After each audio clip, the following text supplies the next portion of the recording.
Alors, on va commencer par une citation que je tire de Voici du 21 mars 2014. Tu dis, quand Charlie Hebdo publie les caricatures de Mahomet, politiques et médias les défendent la liberté d'expression. Quand c'est Dieudo, tout le monde lui tire dessus. Où est l'équité? Est-ce qu'à la lumière des attentats de janvier dernier, tu redirais cette phrase? Ah ouais, ça commence direct, on tire dans le tas. Bah oui, je redirais cette phrase, oui. Il n'y a pas de problème. C'est pas qu'il n'y a pas de problème, mais c'est que je trouve que le traitement qui a été fait à l'époque n'est pas le même. J'ai vu tous les hommes politiques aller au tribunal pour soutenir Charlie Hebdo, et j'ai pas vu la même chose pour Dieudo.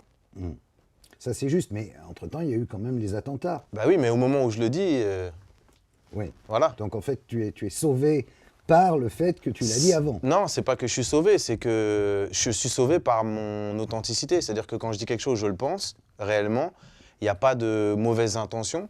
Je dis ce que je pense simplement, sans calculer, voilà, je dis ce que je pense. Mais pourquoi après, t'as pas voulu adhérer à ce courant, qui a duré peu de temps d'ailleurs, Je suis Charlie, aller défiler? Pour quelle raison? Bah parce que justement, j'aurais été un bel hypocrite de faire ça, en sachant par exemple que Parce que tu avais dit ça? Pas parce que j'avais dit ça, parce que je pensais ça. C'est pas en fonction de ce que j'ai dit. C'est la différence entre les hommes politiques. C'est-à-dire qu'ils vont dire des choses, ils ne le pensent pas forcément, tout ça et tout. Moi, je suis artiste, je dis ce que je pense comme je le ressens avec mon cœur. Et j'allais me sentir vraiment hypocrite d'y aller après, quoi. Et quand Dieudo après fait Je suis Charlie Koulibaly, tu es choqué ou tu dis non, c'est dans sa veine, c'est normal? Non, je trouve que c'est vraiment pas le moment de dire ça. Là, il fait une connerie. Bah pour moi, oui. Ouais. Enfin, c'est pas le moment où, pour moi en tout cas, dans ma grille de lecture de l'humour, il y a un moment où on rigole pas, quoi. Mais en fait, je te parle de Dieudo et donc forcément de Soral, parce qu'aujourd'hui, c'est un peu eux qui montrent la voie aux jeunes des quartiers. Non, je suis pas d'accord. Je pense que... Et déjà, je fais une distinction entre Soral et Dieudo. Je fais vraiment une distinction. Dieudo, il est humoriste. drôle. Il est Très humoriste. drôle. Voilà. Oui, mais il est un peu marabouté quand même par Soral. Ça, je sais pas, moi. Par toute une bande de mecs. Ça, je sais pas. Bah si, au moment où il y a le... Faut demander à Dieudo, ça. Pas à moi. Moi, je suis pas l'avocat de Dieudonné. Voilà, je suis pas l'avocat de Dieudonné. Et voilà. Mais dire que Soral a vraiment un pouvoir dans les quartiers, ce serait lui donner beaucoup trop de puissance. Il y a beaucoup de gens qui sont pas dupes. Et qui ont vu son parcours, ce par quoi il est passé, le Front National, tout ça et tout. Ouais, mais et en même temps, il y en a une qui sont très pas bonne dupes. connaissance de l'islam. Donc je pense qu'il prend des petits cours de méthode à 6000 de pense- l'islam pour être capable de parler. Oui, mais ça, c'est encore une erreur. Enfin, que tu penses ça, ça voudrait dire que quartier et islam, c'est forcément la même chose. C'est-à-dire que pour toucher les quartiers, il faut parler d'islam. Alors que dans les quartiers, il n'y a pas que des musulmans. Ouais. Donc, c'est encore, pour moi, c'est des espèces de tactiques, de calculs. En fait, pour moi, ça me rappelle l'entrisme de la gauche, c'est-à-dire le Parti socialiste avec Touche pas à mon pote, c'est un peu un entrisme de droite. Je vois la même chose, c'est-à-dire que c'est des calculs un peu rapides. Ok, dans les quartiers, c'est des musulmans en puissance, donc je vais draguer un peu les musulmans et comme ça, j'aurai les quartiers. C'est avoir une vision encore très cynique des quartiers, parce que dans les quartiers, il y a des blancs, des jaunes, des indiens, des adultes, il n'y a pas que des jeunes, il y a un prolétariat, il y a tout ça. Et moi, je le connais, le quartier, j'y vis. J'amène mes enfants à l'école, je prends le train tous les jours. Donc le quartier, je le connais. Et je sais qu'il n'est pas comme on me le montre à la télé, ou comme va en parler un tel ou un tel ou un tel. Je suis d'accord. Mais donc, en fait, ce que tu dis, c'est que Soral cherche à les capter au travers de références qui sont d'ailleurs assez calées, assez... En fait, je pense que Soral... Il veut quoi, en fait? Je sais pas ce qu'il veut, mais je sais ce que je veux, moi. Donc, ce qu'il veut, lui, ça m'intéresse pas. Ah, qu'est-ce que tu veux, toi? Ben, moi, ce que je veux, c'est qu'on arrête justement d'avoir une vision... étriquée des quartiers. Rétro. Pas rétro, c'est une vision, j'allais dire, utilitariste. Vous voyez? C'est-à-dire que les quartiers, on sait que c'est un jauge de vote, c'est une jauge de vote, une jauge vu qu'on en parle souvent à la télé, eh bien on peut s'en servir soit pour décrier, soit pour... vous voyez? Et donc c'est ça qui est compliqué. Et moi ce que je veux, c'est qu'on arrive à porter un regard sur les quartiers normal, qu'on normalise un petit peu les choses. Et je trouve que Soral fait de la vulgarisation de beaucoup de choses. C'est-à-dire que c'est ce que je dis dans mon texte, si tu as lu René Guénon ou Malcolm X, t'as pas besoin de lire Soral en fait. René Guénon, tu l'as lu? Ouais, j'ai lu La crise du monde moderne. Qui est un excellent livre, de 1929, où il voit ce qui va arriver. Est-ce que tu es devenu soufi comme lui? Et comme J'ai pas eu besoin de lire René Guénon pour avoir cette approche. approche-là, mais je veux dire, moi, je veux pas dire soufi ou tout ça et tout, c'est pas... J'aime pas, en fait, c'est ce que je fais aussi en musique, j'aime pas me mettre une étiquette. C'est ça qui nous... il est devenu soufi, vraiment. Bah, c'est Abdel Malik, moi je suis d'ici, je suis pas Parce qu'il Abdel est Malik. très guénoniste, hein, tu sais. Bah, Dans l'âme.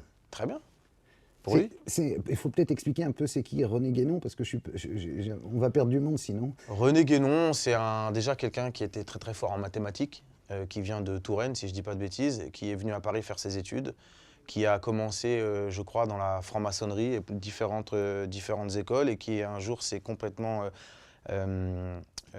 comment dire, mis à part de tout ça. Enfin, il s'est écarté de tout ça. Ouais. Il est parti en Égypte, et puis il s'est converti à l'islam. Et il a écrit des livres très intéressants, mais en se servant aussi de tout son bagage. Il a étudié l'hindouisme, il a étudié la métaphysique grecque, il a étudié tout ça. Et il a fait un espèce de... Ce que je trouve intéressant, en fait, c'est sa distinction entre le traditionnalisme et l'anti-traditionnalisme. C'est-à-dire qu'on parle souvent de rapport nord-sud et d'Occident, et donc Occident est ce qui n'est pas l'Occident. Et lui, il va plus loin en disant que les choses ne sont pas aussi simples, en fait. Et que lui parle de tradition et d'anti-tradition. C'est-à-dire que tradition, bah, c'est tout ce qui concerne les croyances. C'est-à-dire qu'on pense que tout ce qui est croyance, c'est forcément le Sud, l'Asie, tout ça. Alors qu'en France aussi, les Celtes, les druides, il y a aussi donc il y a un espèce de terreau commun à l'humanité qu'on peut retrouver en Amazonie. Les gens y croient en quelque chose, l'animisme et tout ça. Et en gros, c'est ce que j'aime, moi, de ce que je comprends, c'est cette distinction entre le matérialisme et la spiritualité. Et quand on base tout sur le matérialisme, on n'est pas heureux. Et quand on base tout sur la spiritualité, on n'est pas heureux parce que c'est impossible. On est fait de corps et d'esprit. Et c'est un peu tout ça qu'il explique. Voilà, un petit peu en gros. C'est magnifique d'avoir un rappeur qui explique René Guénon, je te jure. Mais en parce fait, qu'il y a extrêmement peu, même d'intellectuels, qui savent même qui est René Guénon. Mais ça, en fait, je pourrais être là, être dans la gloriole et extrêmement content. C'est juste que je pense que les gens qui sont au pouvoir, et quand je dis au pouvoir, je ne parle pas des gens forcément au gouvernement, je parle des gens qui ont du pouvoir. Tu as du pouvoir par rapport aux médias que tu fais, j'ai du pouvoir et tout ça et tout. Les décisionnaires, les patrons de chaîne, les patrons de radio, les rédacteurs en chef, ont cette vision d'être soi-disant des gens, non, je choisis ça, mais ils choisissent rien du tout en fait. Ils choisissent rien du tout. Par exemple, pourquoi moi je me bats pour faire éditer Malcolm X? Parce que justement, plutôt que de venir et de cracher sur Soral et dire ouais, Soral il dit de la merde, c'est relou pour les quartiers, ça sert à rien si je dis ça et si à côté je fais pas quelque chose pour dire non, lisez ça, c'est plus intéressant, ça vous correspond plus. Il y a un autre modèle. Exactement. Ouais. Et je dis pas que c'est le modèle. Pourquoi il n'est pas édité, attends? Parce que l'autobiographie de Malcolm X, depuis 1993, n'est pas éditée. Et les droits sont bloqués? Les droits, c'est pas que les droits sont bloqués, c'est que Grasset avait les droits. Et puis, il n'y a pas eu de réimpression du bouquin. Et tout le monde s'en fout, en fait. Alors que moi, c'est juste... Enfin, Soral ne pourra jamais me parler de sa vie entière, rien que par son parcours. C'est pas possible. Et si je vais plus loin, même si je me mets dans la tête du petit con que j'étais à 15 ans, par sa couleur, il peut pas me parler. Pourtant, ma mère est blanche, vous voyez. Mais c'est juste qu'à un moment, j'ai besoin d'avoir des gens qui me ressemblent dans la tête, mais aussi d'aspect extérieur. À un certain âge, aujourd'hui, j'ai bien compris que c'est pas ça qui fait qu'on aime un tel ou un tel. C'est plus, ce qui est plus important, c'est ce que les gens disent. Mais en tout cas, à un moment, si on veut toucher des jeunes en colère, il faut avoir des gens qui leur ressemblent. Et quand on regarde le parcours de Malcolm X, ce qui est intéressant, c'est que c'est quelqu'un qui est en colère, qui est extrêmement en colère, qui a vu son père se faire tuer par le Ku Klux Klan, sa mère qui est issue d'un viol, qui a été internée parce qu'on la faisait passer pour folle, qui a eu que des modèles de racistes blancs autour de lui. Il a eu que ça. Donc lui, il avait tout. Pour dire les blancs, c'est des serpents, il avait tout. Il avait des excuses, il avait des circonstances atténuantes à toute sa xénophobie. Pourtant, en allant en prison, il se rééduque par lui-même, il recopie le dictionnaire, il apprend Shakespeare, il a une autre vision. Il agrandit son arsenal intellectuel. Il l'amplifie, il l'épaissit. Et après, il se fait manipuler par la secte, par la Nation of Islam. Et à l'intérieur de ça, il voit qu'il y a des choses qui sont discordantes, qui ne vont pas. Donc c'est quand même quelqu'un qui a... C'était Farrakhan, non? Farrakhan. Non, c'était Elijah Mohamed. Farrakhan, c'était un chanteur de calypso. Et c'est Malcolm X qui lui a dit « Tiens, tu chantes bien, tu as du charisme, viens avec nous. » Bref, en gros, c'est Malcolm X qui a développé toute la Nation of Islam. Et donc, quand il se rend compte que à l'intérieur même de la Nation of Islam, il y a des choses qui ne vont pas et que c'est pas qu'il y a beaucoup de... Il y avait de la pédophilie. Je ne sais pas si c'est de la pédophilie, mais en tout cas, non, je ne sais pas. Moi, je dis ce que je sais.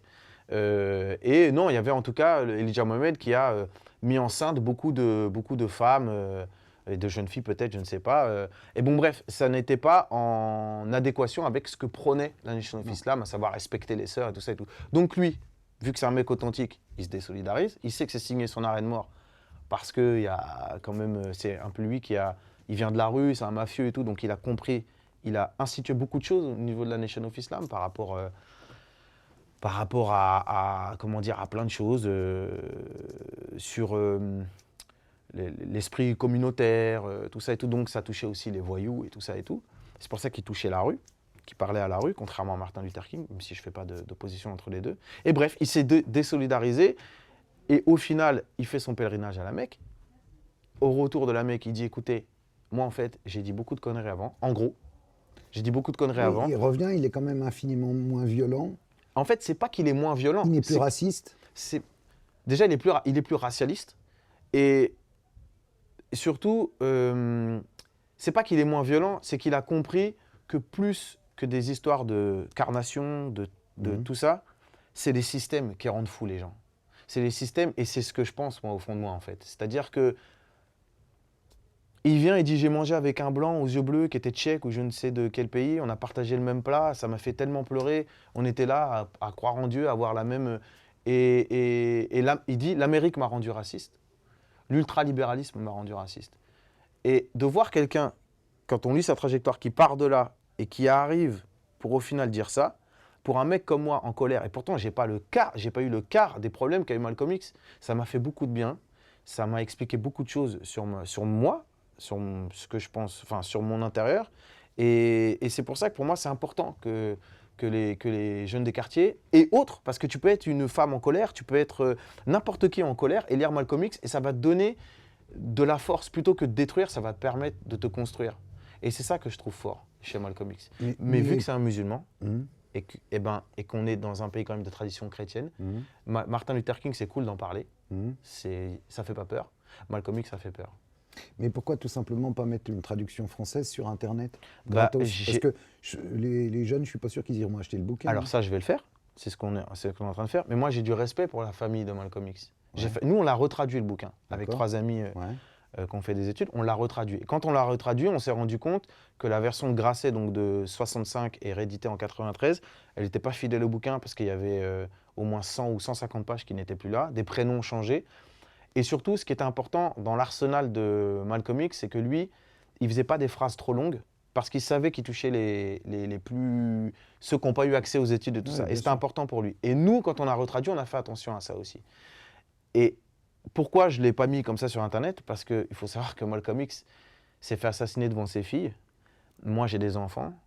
Et si ces filles peuvent avoir un petit peu d'argent avec la France et la francophonie, tous les pays francophones, et qu'on peut faire les choses dans les règles, pas faire des trucs de bamboula à dire ok je le prends, je le mets sur... Non, respecter le travail de Malcolm X, ses enfants, le rééditer correctement comme il faut, et pas de l'argent pour moi, je m'en fous.